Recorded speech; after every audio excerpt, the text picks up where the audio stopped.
Stage 4 మోకాళ్ల అరుగుదలకి నొప్పి లేకుండా కీళ్ల మార్పిడి ఆపరేషన్ చేయబడును. Doctor Ramesh Gajula, endoscopic spine ortho surgeon and pain physician, Panacea spine pain ortho and sleep centre, Uppal, Hyderabad. ఈ ఏడాది మొత్తం తిట్టుకునే పార్టీలు అంతా ఇవాళ ఇక్కడ ఏకమై ఉన్నారు. మన దత్తజ్ఞ గారి, విజయలక్ష్మి గారి ఆశయం కూడా అదే. పార్టీలకు అతీతంగా తెలంగాణ యొక్క సంస్కృతిని జాటాలే, మళ్ళీ తెలంగాణ ప్రజల యొక్క ఐక్యమత్యం జాటాలనే ఒక ముఖ్య ఉద్దేశం ఈ అలయ్ బలయ్ కార్యక్రమం. కానీ రాజకీయాలకు అతీతంగా ఉన్నారు కానీ ఏమైనా ఇతర పార్టీల నాయకులతో మాట్లాడినప్పుడు ఏం మాట్లాడతారు అసలు లీడర్ అని కొంత ఆసక్తిగా ఉంటుంది. మీరేం మాట్లాడారు, ఏం మాట్లాడతారు అసలు? కవిత గారితో బాగున్నారా అని అడిగినాం అంతే. ఏమడుగుతాం? దసరా శుభాకాంక్షలు అంటాం. ఇది వేదిక కాదు కదా వేరే విషయాలు మాట్లాడడానికి. అంతేనా? అంతే మాట్లాడే కొద్దిసేపు ఎక్కువ మాట్లాడినట్టు ఏం ఎక్కువసేపు మాట్లాడలే. బాగుండ్రా, ఇక ప్రపంచనాలు సృష్టించాడు అని చెప్తాం. ఏం చెప్తాం మనం? ఇంకొకటి అలయ్ బలయ్ అంటే ఫుడ్, ప్రత్యేకంగా ఫుడ్ కు సంబంధించి కూడా కొంత చర్చ జరుగుతుంది. కల్చర్ కు సంబంధించినటువంటి చర్చ కూడా జరుగుతుంది. మీరు చూశారు వివిధ సాంస్కృతిక నృత్యాలవన్నీ చూశారు. వీటన్నిటిని చూస్తే ఎట్లా అనిపిస్తుంది?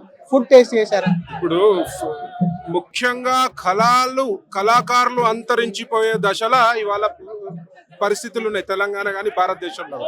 మరి ఇవాళ కళాకారులని పోషిస్తూ మళ్ళీ కళలని బయటికి తెస్తూ మరి కళాకారులని ఆదరిస్తున్న దత్తాత్రేయ గారికి, మరి విజయలక్ష్మి గారికి ప్రత్యేకమైన ధన్యవాదాలు. ఎందుకంటే కళలు అంతరించిపోయే దిశగా ఉన్నాయి. ఇవాళ చాలా మందికి పిల్లలకు తెలియదు, మన సంస్కృతి తెలియదు. ఇవాళ పిల్లలకి సంస్కృతిని తెలియపరిచే విధంగా ఈ కళలని ఎంకరేజ్ చేస్తున్నారు, ప్రోత్సహిస్తున్నారు. అంటే దానికి వారికి ప్రత్యేకంగా ధన్యవాదాలు. ఫుడ్ గురించి ఏం చెప్తారు? ఫుడ్ కూడా కొంత ప్రత్యేకత ఉంటుంది. ఈడ రకరకాల తెలంగాణ వంటలు ఉంటాయి.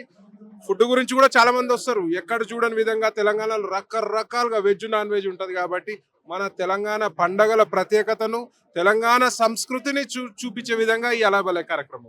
Thank you sir. ఇది అలయ్ బలయ్ కి సంబంధించి రాజకీయాలకు అతీతమైనటువంటి వేదిక అయినప్పటికీ కూడా ఒకవైపు రాజకీయాలు ఏం మాట్లాడాము, అసలు అంతరించిపోతున్న కళల్ని కూడా ఇక్కడ దత్తాత్రేయ గారు తీసుకురావడం, ఇక్కడ వారికి తీసుకొచ్చి కూడా ఇక్కడ వారిని పెట్టడం అనేది కూడా వారికి ప్రత్యేక ధన్యవాదాలు అని చికోటి ప్రవీణ్ అంటున్నారు. అలాగే ఫుడ్కు సంబంధించిందని కూడా చాలా మంది వస్తుంటారు కాబట్టి ఫుడ్ ప్రత్యేకతలు ఉంటాయి కాబట్టి అలయ్ బలయ్ అనేది కూడా ఒక మంచి కార్యక్రమం అని చెప్పి హిందుత్వవాది, హిందూ ధర్మరక్షకులు, బీజేపీ నేత చికోటి ప్రవీణ్ అంటున్నారు. కెమెరామెన్ కోటితో శ్రీధర్, RTV, హైదరాబాద్. తెలుగులో ఫాస్టెస్ట్ న్యూస్ ఇప్పుడు కొత్త అవతారంలో 5 సెకండ్లోనే పూర్తి వార్తా సమాచారం మీ చేతిలో. సోషల్ మీడియా ట్రెండ్స్ మీ కళ్ళ ముందుకే live TV and voice search options తో ఇప్పుడే డౌన్లోడ్ చేయండి. యాప్ లింక్ డిస్క్రిప్షన్ లో ఉంది.